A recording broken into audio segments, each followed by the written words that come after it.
بسم الله الرحمن الرحيم. الحمد لله رب العالمين والعاقبة للمتقين والصلاة والسلام على سيد المرسلين وعلى آله وأصحابه أجمعين. أما بعد،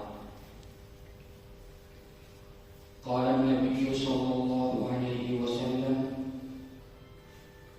من سلك طريقا يلتمس فيه علما سهل الله له بيتا في الجنة سهل الله له طريقا إلى الجنة، أو كما قال عليه الصلاة والسلام. محترم عزیز طلبہ، آپ لوگ جو ہیں بڑی اہمیت اور فضیلت کی حامل ہیں.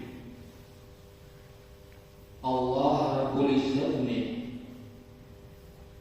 آپ لوگوں کو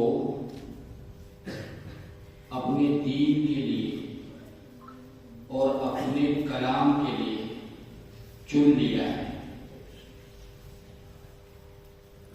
اللہ تعالیٰ جس کے ساتھ ہمیں بھلائی کا اور اچھائی کا ارادہ فرمانا چاہتے ہیں تو اللہ رب العزت انہیں دین کی سمجھ عطا فرماتے ہیں. تو آپ لوگ جو یہاں پر اس عظیم دینی درسگاہ میں جو ہمارے اکابرین بزرگان دین کی یہ خاص جگہ ہے جس کا فیض سارے عالم میں پھیلا ہوا ہے، اور یہاں سے فیض حاصل کرنے کے لیے پوری دنیا سے لوگ باغ آتے رہتے ہیں، آئے ہیں. تو یہ کتنی بڑی خوش نصیبی اور سعادت مندی کی بات ہے کہ اللہ رب العزت نے آپ لوگوں کو اس جگہ پر لا کر کے جمع کر کے جو بڑے بڑے اکابرین یہاں پر آرام فرما، بڑے بڑے اکابرین علماء دیوبند، حضرات اکابرین دیوبند حضرات، یہ حضرات اکابرین رائے پور، یہ سب حضرات جو ہیں یہاں پر تشریف فرما ہیں، آرام فرما ہیں. اللہ رب العزت نے آپ لوگوں کو یہاں پر لا کر کے جمع کر دیا. میں نے آپ لوگوں کے سامنے قرآن حدیث پاک پیش کی ہے.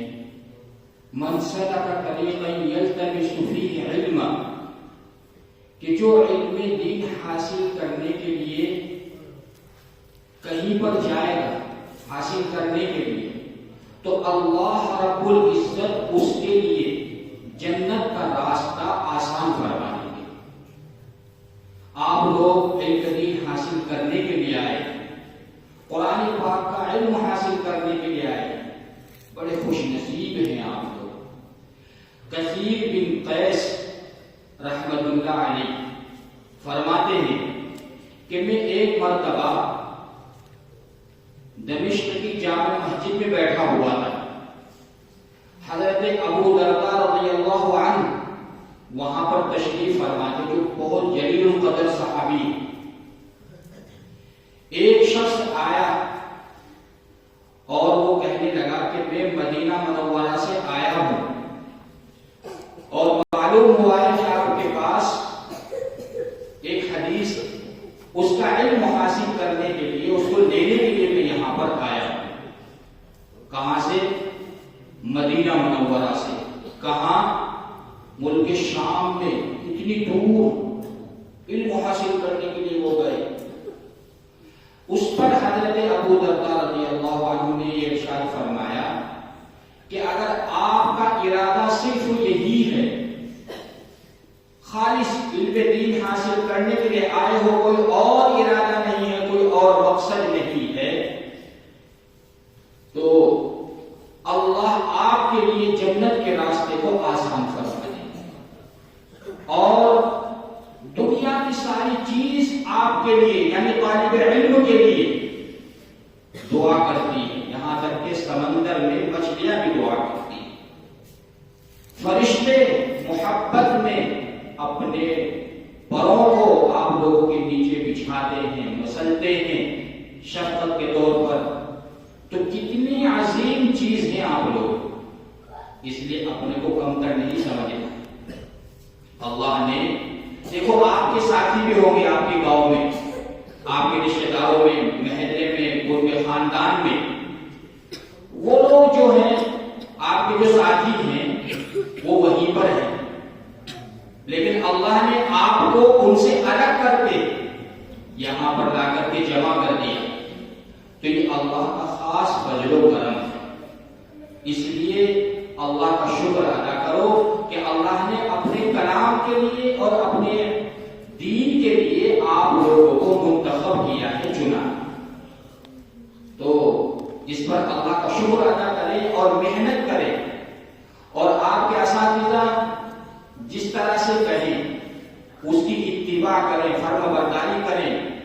آپ کے سب سے بڑے محسن جو ہو سکتے ہیں وہ آپ کے اساتذہ ہیں، جیسا کہ ابھی ہمارے محسن و مشفق حضرت مولانا شبیر صاحب دامت برکاتہ نے ارشاد فرمایا کہ اساتذہ کی خدمت، ادب و احترام ضروری ہے اس علم کو حاصل کرنے کے لیے۔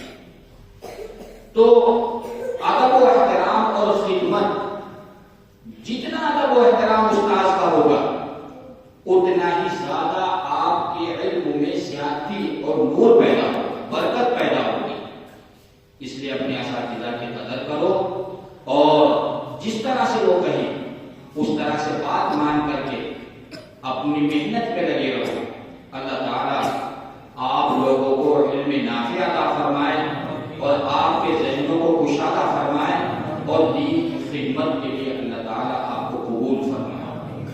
حضرت مولانا میرے محسن مشفق مولانا بدر عالم صاحب، انہوں نے امتحان کے لیے بلایا تھا کہ کچھ بچوں کا سن لیجیے، مگر مجھے کیا معلوم تھا کہ مجھے بھی سنانا پڑے گا، یعنی گویا کہ مجھے بھی امتحان دینا پڑے گا۔ بہرحال یہ تو میرے محسن کی بات ہے، تو چند آیات میں